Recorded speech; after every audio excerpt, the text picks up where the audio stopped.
અમરેલીના કોંગ્રેસ નેતાએ સુરત ખાતે એક પત્રકાર પરિષદ યોજી હતી અને ગુજરાતમાં હાલ ચાલી રહેલા દારૂ અને ડ્રગ્સના મુદ્દાને લઈને તેમણે જિગ્નેશ મેવાણીને પોતાનું સમર્થન જાહેર કર્યું હતું અને સિવાય આગામી સમયમાં કોંગ્રેસ પક્ષ આ બાબતને લઈને શું કરવા જઈ રહી છે તેના વિશે પણ માહિતી આપી હતી।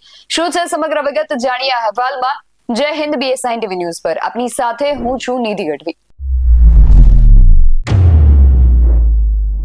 અમરેલીના કોંગ્રેસ નેતા પ્રતાપ દુધાતે સુરત ખાતે એક પત્રકાર પરિષદ યોજી હતી અને ગુજરાતમાં દારૂ અને ડ્રગ્સ બાબતને લઈને પોલીસ અને ભારતીય જનતા પાર્ટી પર પ્રતાપ દુધાતે આકરા પ્રહારો પણ કર્યા હતા। કારણ કે ગુજરાતમાં છેલ્લા લગભગ 7 દિવસથી દારૂ અને ડ્રગ્સના મુદ્દાને લઈને જે ઘમાસાણ ચાલી રહ્યું છે એ જ મુદ્દાને લઈને તેમણે પણ પત્રકાર પરિષદ યોજી હતી અને તેમણે ઘણા બધા આક્ષેપો અને પ્રહારો પણ કર્યા હતા। એમનું કહેવું છે કે ગુજરાતની પોલીસે સંસ્કારી, સાફ સુથરી અને વિવેકી હોય તેવો જવાબ એક રાજનેતાએ આપવાનો પ્રયાસ કર્યો છે અને આ સિવાય પણ તેમણે ઘણા બધા આક્ષેપો કર્યા હતા। સૌથી પહેલા તો તેમને જ સીધા સાંભળીએ, પછી આગળ વાત કરીએ। એક મુદ્દો ઉપસ્થિત થયો છે। મુદ્દો તો આપના મીડિયા મારફત, પત્રકાર મિત્રો મારફત વારંવાર ગુજરાતની જનતા સમક્ષ આવતો રહ્યો છે, પણ રાજકીય નેતા મારફત પોલીસ સાથેની વાર્તાલાપમાં ગુજરાતની પોલીસે સંસ્કારી, સાફ સુથરી અને પોતે વિવેકી હોય એવો એક રાજનેતાને વળતો જવાબ આપવાનો પ્રયત્ન કર્યો છે અને રાજકારણ આપવાનો અને રાજકારણનો રંગ આપવાનો પ્રયત્ન કર્યો છે। ત્યારે સાસવારે આખા એક ગુજરાતમાં મેં 10 વર્ષ પહેલા સૂત્ર સાંભળેલું કે ઝૂમતા પંજાબ। આજે ગુજરાત એ ઝૂમતા ગુજરાતની અંદર નાનું બાળક પણ બોલી શકે। સુરતની આ પ્રેસ કોન્ફરન્સ મારફત ગુજરાતની જનતાને પણ વિનંતી કરું છું કે આ કોઈ એક રાજકીય પાર્ટીની લડત નથી। દારૂ અને ડ્રગ્સ આ લડત જન વ્યક્તિની લડત છે। હર કોઈ વ્યક્તિએ આ વાત ઉપર બોલવું પડશે, હર કોઈ વ્યક્તિ આ વાતને ઉજાગર કરવાનો પ્રયત્ન કરવો પડશે। બધી પોલીસ પણ ખરાબ હોતી નથી। જેટલી પોલીસ ખરાબ છે એને લાગુ પડતો આ નિયમ છે। પટ્ટા ઉતરી જવાની વાત ઉપરથી આ ઉપસ્થિત થયેલા મુદ્દામાં આજે આખા ગુજરાતમાં પ્રેસ કોન્ફરન્સ સાથે આવેદનો, છેલ્લા 5 વર્ષમાં 93,691 કિલો ડ્રગ્સ એક ગુજરાતની દરિયાકી બોર્ડર ઉપર પકડાણો અને 2229 કિલોલીટર મટીરિયલ્સ ડ્રગ્સનું એ ગુજરાતમાં પકડાણું। હું જ્યારે ધારાસભ્ય હતો ત્યારે 23,000 કરોડ રૂપિયાનું ડ્રગ્સ એ મુદ્રા પોર્ટ પર પણ પકડાયેલું। ડ્રગ્સ આવે છે ક્યાંથી? આજે આપણે વાત કરી રહ્યા ત્યારે કયા ઘરનો વ્યક્તિ કોણ ડ્રગ્સ લે પરિવારને પણ ખબર નથી। ત્યારે પોલીસ લાજવાને જગ્યાએ ગાજવાનું કામ કરી રહી છે।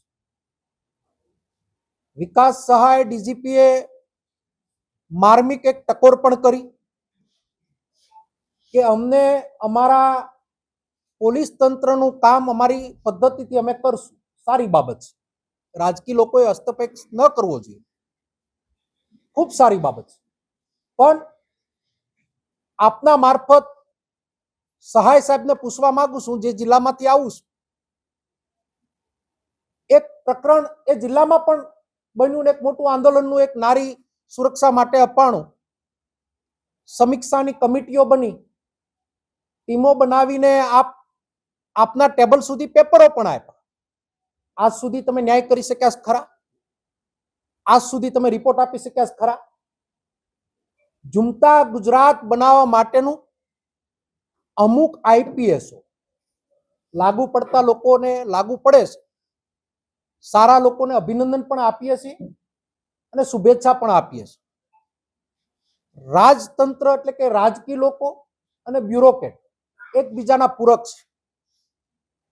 ત્યારે તમે નિર્દોષ કોન્સ્ટેબલ, પીએસઆઈ અને પીઆઈ લોકોના પરિવારને રોડ ઉપર લાવી શું ગુજરાતને સંદેશો આપવા માંગો છો? તમે તમારી આસકલાઈ, તમારી હલકાઈ છુપાવવા માટેના અખતરા કરી રહ્યા છો. આ પ્રેસ મારફત ગુજરાતની પોલીસને હું ચેલેન્જ કરું છું કે તમારામાં નૈતિકતા હોય, તમારામાં હિંમત હોય, તમે ડ્રગ્સ માફિયાને પકડો, અમે તમારું સન્માન કરવા આવશું. અમારી પાર્ટી તમારું સન્માનિત કરશે. પણ તમે બુટલેગરોને સાવરી રાજકીય ઉપયોગ કરી રહ્યા છો. તમે સત્તાધારી પાર્ટીના અમુક પોલીસવાળા એજન્ટો બની ગયા છો. અમે કોંગ્રેસ વિચારધારાના આગેવાનો અને કોંગ્રેસી કાર્યકર્તાઓ એક જમાનાની અંદર, એટલે કે આ દેશની આઝાદી વખતે જુલ્મ અંગ્રેજોને પણ અમે એના લલકારને સામનો કરીને અહીંયાથી અંગ્રેજોને હટાવ્યા હોય તો તમારા મુઠ્ઠીભર માણસો અમને દબાવવાનો પ્રયત્ન કરશે. કોઈ પણ કાળે કોંગ્રેસી વ્યક્તિઓ આ સાંભળી નહીં લે અને સહન પણ નહીં કરે. માટે પોલીસ અને રાજકીય પાર્ટીના ઘર્ષણમાંથી બહાર આવો ને પોલીસ એની જવાબદારી નિભાવે. દારૂ અને ડ્રગ્સ કોના નેતૃત્વમાં આવે નીચે અહીંયા જમીન સુધી સુરતની બજારમાં આવ્યો છું. સુરતના લોકોને જ્યાં મળું તો ડરી ડરીને વાત કરે છે. સુરતની જનતા સાથે ગુજરાતની જનતાને વિનંતી કરીએ છીએ કે તમારી માટે લડવાવાળો વર્ગ છે, તમારે બોલવું પડશે ને લડવું એટલા માટે પડશે કે આવનાર પેઢીનો આ પ્રશ્ન છે.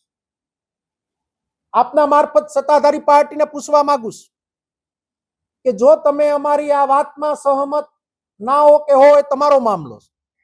આટલું ડ્રગ્સ પકડાણું, ડ્રગ્સના વ્યસનીઓને છોડાવવા માટે તમે સુરત સાથે કેટલા આઇસોલેશન ખોલવામાં આવ્યા એનો એક શ્વેતપત્ર બહાર પાડો. દારૂના બુટલેગરો પોલીસ ઇલેક્શનો ટાઈમે દારૂની ગાડીઓ ભરીને જાય, આવા પણ કિસ્સાઓ મીડિયામાં આવ્યા છે. ત્યારે મીડિયામાં મિત્રોનો પણ આભાર માનશું કે આ ઝુંબેશની અંદર ખૂબ સારો સહકાર આપ્યો છે. આ લડાઈ એન્ડ સુધીની લડવામાં આવશે. ડ્રગ્સ અને ઝૂમતા ગુજરાતમાંથી બહાર લાવવા માટે કોંગ્રેસે આગેવાની લીધી ત્યારે જન જન સુધી આ વાત પહોંચે અને આની જાગૃતિ સાથે વ્યસની લોકોને એની હેલ્પફુલ બનવા માટેના પણ કંટ્રોલ રૂમ ખુલે એના માટેનો પણ અમારી સાઈડથી પ્રયત્ન કરવામાં આવશે. સરકાર સદંતર નિષ્ફળ છે. ડ્રગ્સની અંદર ગુજરાત આખું ડૂબી ગયું છે. સુરતની સાથે અમદાવાદ એક રેવ પાર્ટીઓના તો કિસ્સાઓ સાંભળ્યા, પણ ગામડાઓ સુધી ડ્રગ્સ આવી ગયું છે. ગામડાની ગલીઓ સુધી ઇન્જેક્શનો આવી ગયા છે, એમડી ડ્રગ્સો આવી ગયા છે. ત્યારે આ વિષય ખૂબ ગંભીર છે. ત્યારે પોલીસ એની જવાબદારી નિભાવે. પોલીસ લાજવાની જગ્યાએ ગાજવાનું બંધ કરે અને અમુક જે સરકારના એજન્ટો બન્યા છે, મીડિયા મારફત કહેવા માંગુ છું કે સત્તા આજ છે કાલે નથી. ઇતિહાસમાં જાઓ તો દેશના ગૃહમંત્રી એટલે કે દેશના ગૃહપ્રધાન અહીંયાના ગૃહમંત્રી હતા ત્યારે ખોટા કામોની અંદર સાબરમતીમાં કેટલી પોલીસ ગઈ એનો પણ ઇતિહાસ તપાસી લેજો. આ વાત એટલા માટે કરું છું કે તમે ખાખી વર્દીમાં દબાવવાનો પ્રયત્ન કરવા માંગતા હો તો તમારા કંઈક એડ્રેસમાં ભૂલ થાય છે, તમારી કંઈક મિસ્ટેક થાય છે.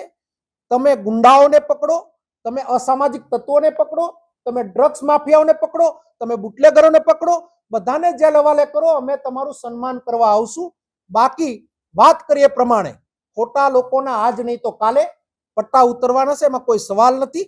કોર્ટ, કાયદો અને વ્યવસ્થા આજે પણ હયાત છે અને આ વ્યવસ્થાની વાત ઉપર અમે સહમત થઈ. જ્યાં કાયદાકીય લડત પણ લડવી પડશે આવનાર દિવસોમાં લડશું અને જ્યાં પણ અમને લાગશે ત્યાં જનતા રેડ પણ કરશું. પ્રતાપ દુધાતનું કહેવું છે કે ગુજરાતની જે પોલીસ છે એ લાજવાને બદલે ગાજવાનું કામ કરે છે. એમણે પોલીસને એવી પણ ચેલેન્જ આપી હતી કે જો તમારામાં હિંમત હોય તો તમે ડ્રગ્સ માફિયાને પકડો, કોંગ્રેસ તમારું સન્માન કરશે.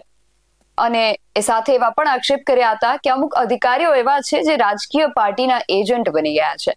એટલા માટે એમણે સરકારને પણ ટકોર કરી હતી અને કહ્યું હતું કે હું સરકારને પણ કહું છું કે તમે આ લોકોને ડ્રગ્સની લતમાંથી બહાર કાઢવા માટે કેટલાક આઇસોલેશન સેન્ટર ખોલ્યા છે એનો જવાબ આપો.